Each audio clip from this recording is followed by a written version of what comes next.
আজকে দেখাবো কাঁকড়া প্রেমীদের জন্য কাঁকড়া দিয়ে কিভাবে লতি রান্না করতে হয়। Welcome back to my another new blog. কেমন আছেন সবাই? আশা করছি সবাই খুব ভালো আছেন, আমিও ভালো আছি। তো আজকে কাঁকড়া দিয়ে লতি রান্না করার জন্য আমি তো তৈরি হয়ে গিয়েছি। এইদিকে তো মা নাড়াচাড়া করছে, লাড়ছে, আমি তো ক্যামেরা নিয়ে ঝটাপট চলে আসলাম যে কাঁকড়া দিয়ে লতি রান্না করছি আর আপনাদের দেখাবো না। এইদিকে ফার্স্টে পেঁয়াজ দিয়ে কিছুক্ষণ ভেজে এরপর দিয়ে দিয়েছে তার মধ্যে কাঁকড়াটাও কিছুক্ষণ ভেজে এর মধ্যে দিয়ে দিচ্ছে আদা রসুনের বাটা। আদা রসুন বাটা তো কাঁকড়া রান্না করবো আর আদা রসুনের বাটা দিব তা তো চলেই না, কারণ আদা রসুনের বাটা দিলেই কাঁকড়ার ফ্লেভারটা আসলে ফুটে ওঠে। তো ওই যে আদা রসুন দিয়ে এরপর আরও কিছুক্ষণ কষিয়ে নিলাম, তারপর দিয়ে দিচ্ছি হলুদের গুঁড়ো। পরিমাণ মতো হলুদের গুঁড়ো দিয়ে আমি এখানে দিয়ে দিচ্ছি মরিচের গুঁড়ো।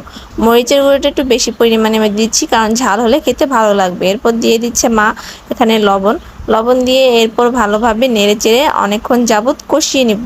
এর মধ্যে কিন্তু সামান্য পরিমাণ জিরে গুঁড়ো দিয়েছি। এখন খুব ভালো করে নেড়ে চেড়ে দিতে হবে, নেড়ে কাঁকড়াটাকে একদম ভালো করে কষিয়ে নিতে হবে। কাঁকড়াটাকে ভালোভাবে কষিয়ে নিলে কী হবে, তাহলে আর লতিটা দেওয়ার পরে বেশি নাড়াচাড়া করতে হবে না।